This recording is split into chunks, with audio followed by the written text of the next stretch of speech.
കേറട്ടോ sir? വേണ്ട, അവിടെ വന്നാ മതി. എന്നാ പിന്നെ ഞാൻ പോട്ടോ സാർ? താൻ പോയി ആ മൂലക്കിനില്ലേ?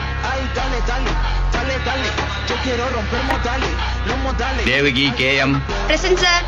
മീര A. Present sir. ആദ്യമായി പഴയ പാഠം.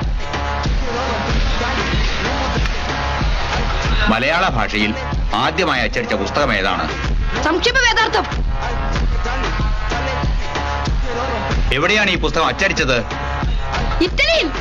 പുസ്തകം എഴുതി അച്ചടിപ്പിച്ചത് ഫാദർ ക്ലെമന്റ് ആണ് സാർ. ഇനിയത്തെ ചോദ്യത്തിന് അജയകുമാർ ഉത്തരം പറയേണ്ട. സമുദ്രത്തിൽ മുങ്ങിപ്പോയ കപ്പൽ ഉദ്ധരിക്കുന്ന പ്രവൃത്തി പോലെയാണ് ചരിത്രാഖ്യായിക നിർമ്മാണം. എന്താണ് പുത്തേഴ് ഇതുകൊണ്ട് ഉദ്ദേശിക്കുന്നത്?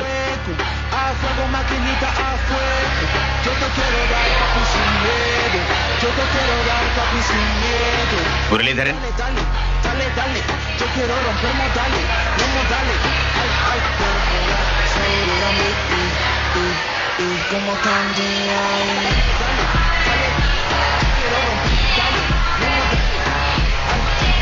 ഉത്തരം പറഞ്ഞാൽ എനിക്കിരിക്കാവോ സാർ?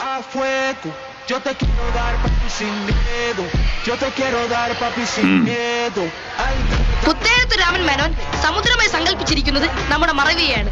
കപ്പൽ ഏതെങ്കിലും പ്രധാനപ്പെട്ട ചരിത്ര സംഭവമായിരിക്കും. ഒരു നല്ല ചരിത്ര നോവൽ എഴുത്തുകാരൻ പണ്ടെങ്ങോ നടന്ന ചില സംഭവങ്ങളെ ജനങ്ങളുടെ വിസ്മൃതിയാകുന്ന സമുദ്രാന്തർ ഭാഗത്തു നിന്ന് മനോധർമ്മമാകുന്ന യന്ത്രം കൊണ്ട് ഉയർത്തിയെടുത്ത് രസകരമായ രീതിയിൽ അവതരിപ്പിക്കുന്നു.